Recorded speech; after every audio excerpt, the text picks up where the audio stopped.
Okay, so today we have bank 1 S1 sensor removal, and I've already done it, but I'm going to show you the steps because it's very hard to film in there. So bank 1 S1 is on this side of the engine. Bank 2 sensor 1 is right there, front and center. On this car, I had already had to replace this one. It was actually a little bit lower. I had a problem getting it off.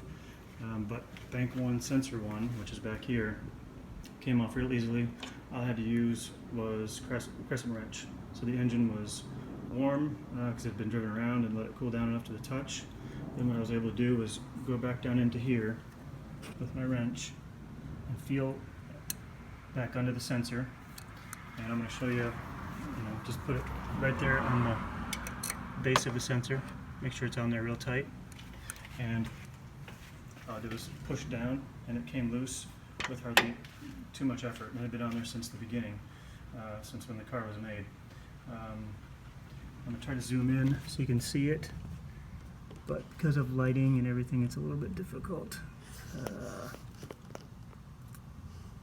That's it right there. It won't film very well, but you see the black wire on the right hand side coming down, and then there's the sensor.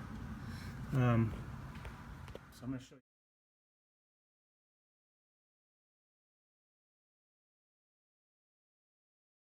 Let me double check. I'll just begin it while you're doing it. Okay, I think it's good. Good. Okay. So on the other sensor, I'm just showing you here because it's easier. Make sure you get the wrench nice and tight on the base of the sensor, and then the clip, which is also on the other sensor, looks just like that. And right here is where you put your thumb, and you're going to pull in the sensor wire that way and it'll disconnect. Now that connector on the other sensor is right above the sensor in there, so it's, I don't know, maybe 5 inches above it, and you should be able to feel it with your fingers. So I would recommend disconnecting that first if you're going to not lift the car up. That way you make sure you can get that off before you loosen up the sensor. And then the sensor, it takes a little bit of turning because the wire sort of wants to stop it from spinning, so you just have to work on that. Now you can try using one of those sockets that are made for sensors. However, if you rent one from AutoZone or someplace, I've noticed that they can get stretched out and then they can strip because they're just a little bit stretched out, and it'll stretch it or strip it. That's what happened here.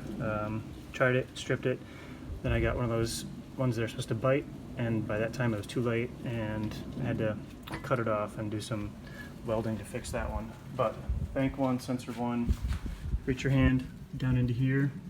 You shouldn't have to lift up the car, and you can push down, and then when you put it back on, I would do the reverse. I would put the sensor in first and then feel your way up to get to the clip that it goes into. And the sensor from Rock Auto was about 130 bucks. From AutoZone it was about 200. And I'll put in the description what the part number was. But bank 1 sensor 1, bank 2 sensor 1 was fairly easy. That one, when I did it a few months ago, was very difficult. But again, I think it was rusty. But if you live in a place that's with rust, corrosion, it may not work as simple as just having a crescent wrench, but it worked for me.